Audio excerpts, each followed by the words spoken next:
warahmatullahi wabarakatuh.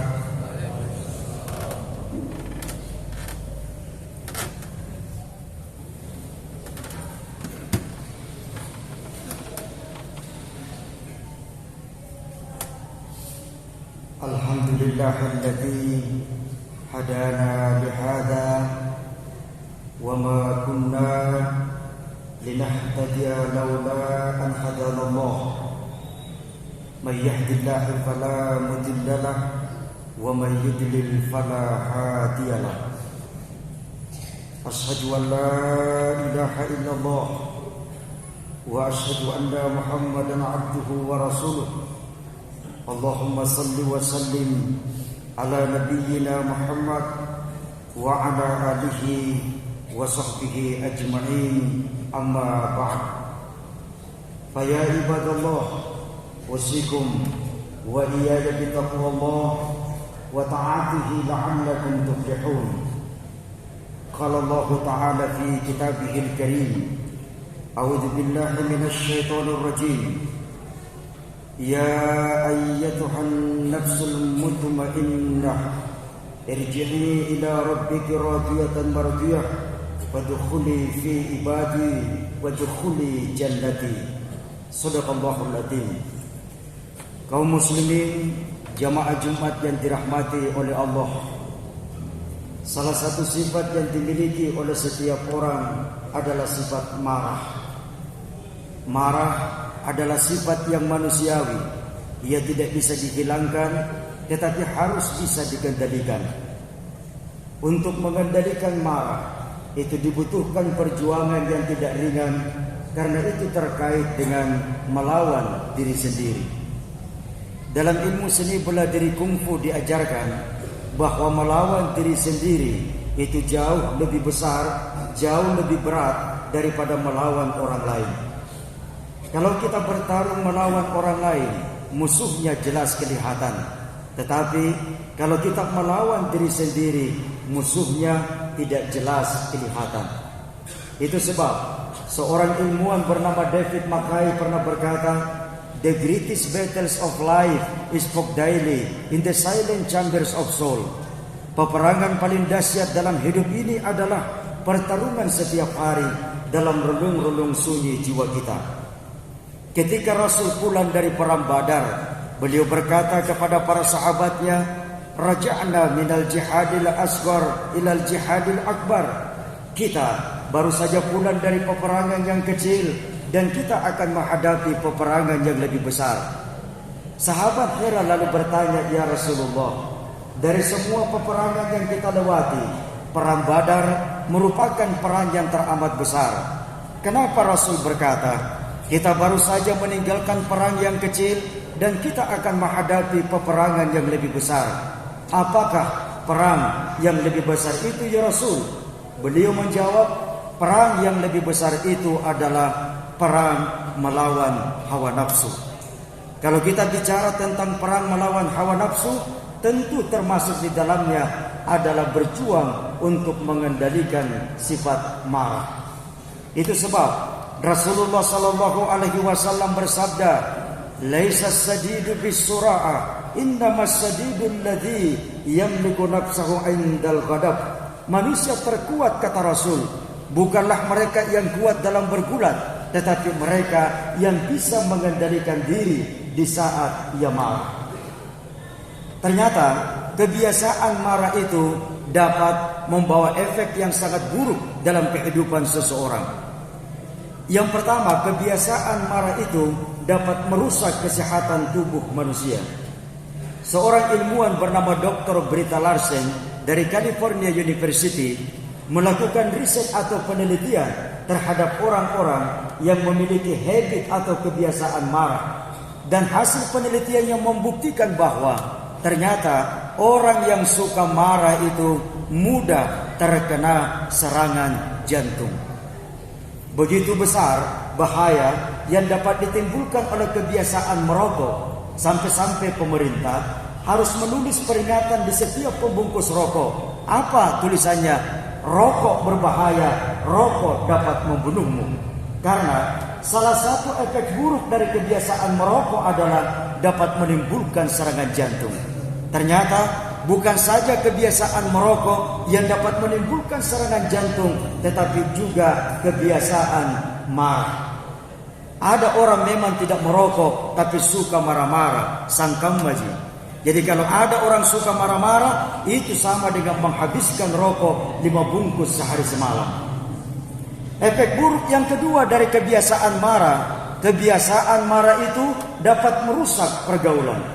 Lihatlah dalam realitas kehidupan sehari-hari, tidak ada itu orang yang mau bergaul dengan orang yang suka marah. Kalau ada orang sebentar-sebentar emosi, maka orang seperti itu akan dijauhi dalam pergaulan.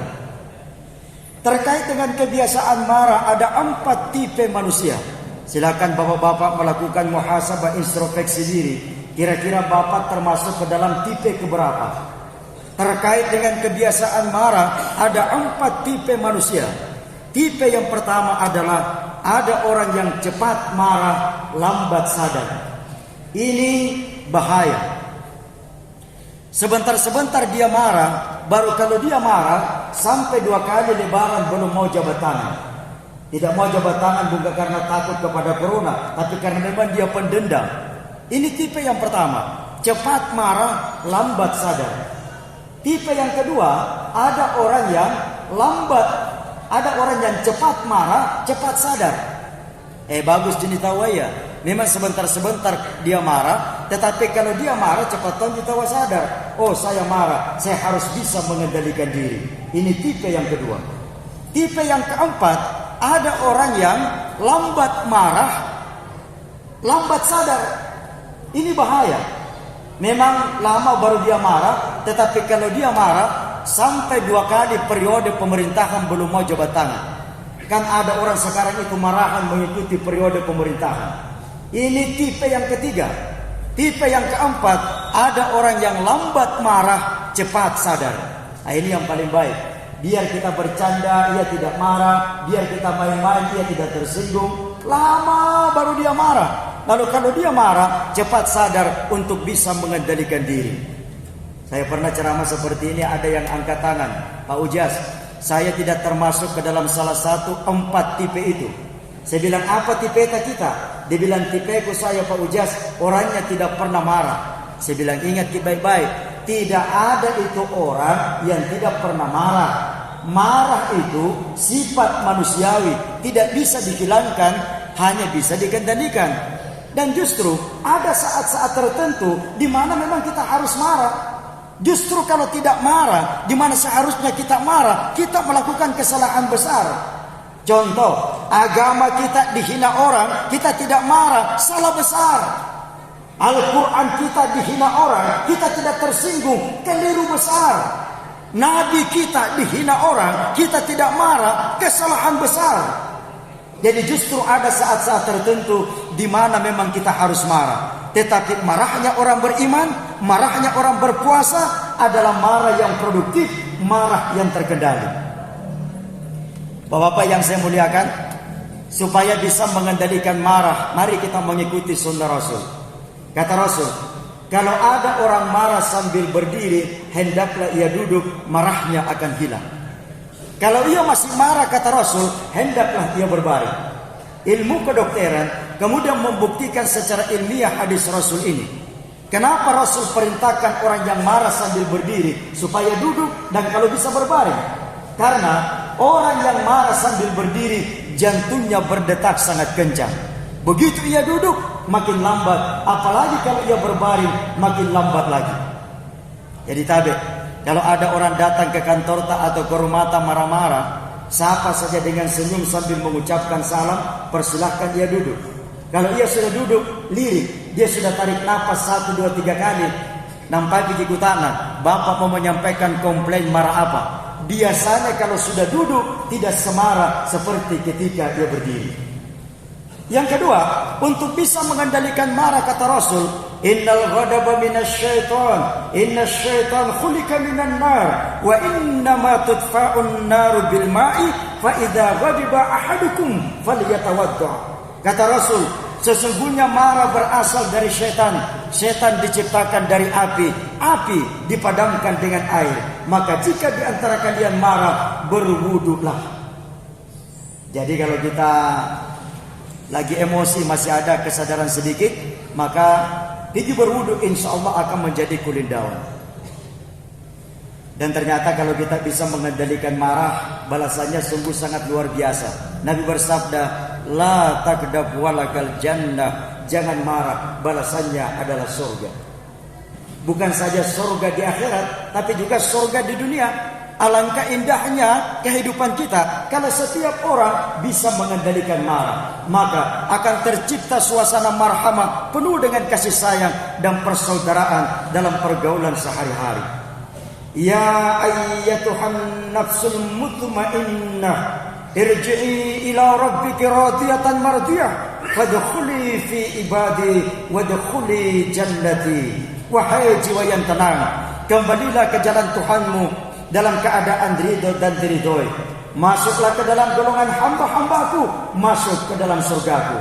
Orang yang mampu mengendalikan amarah, mendapatkan jiwa yang tenang. Istilahnya dalam Al-Quran adalah nafsul mutmainnah, jiwa yang tenang. Orang yang memiliki jiwa yang tenang bisa mengendalikan marah, masuk ke dalam golongan hamba-hamba Allah dan akan dimasukkan ke dalam surga. Semoga puasa Ramadan yang kita kerjakan menjadikan kita sebagai orang-orang yang mampu mengendalikan amarah, sehingga kedua Ramadan menjadi pemenang, menjadi orang-orang yang bertakwa. Barakallahu fil Qur'anil Karim wa nafa'ani wa iyyakum bil ayati wa dzikril hakim. Innahu was-sami'ul 'alim, fastaghfirullah li wa lakum, innahu wal ghafurur rahim.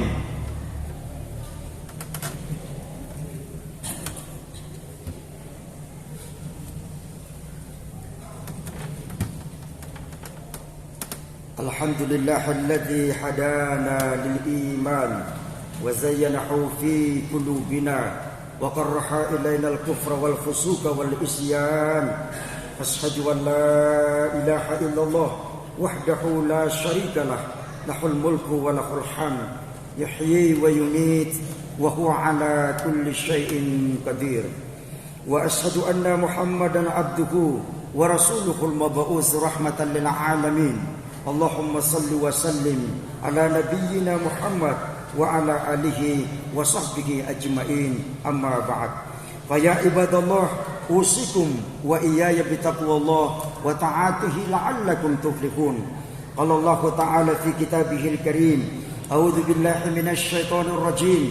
Ya ayyuhalladzina amanu taqullaha haqqa tuqatih wa la tamutunna illa wa antum muslimun.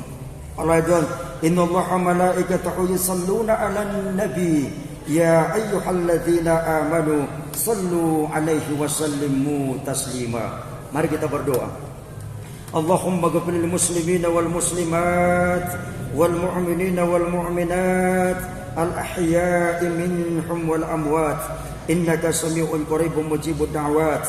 Allahumma ansur man nasaraddin wa dhul man hadzal muslimin. Rabbana ghfir lana wa li ikhwanina alladhina sabaquna bil iman wa la taj'al fi qulubina ghillan lil ladzina amanu rabbana innaka ra'ufur rahim.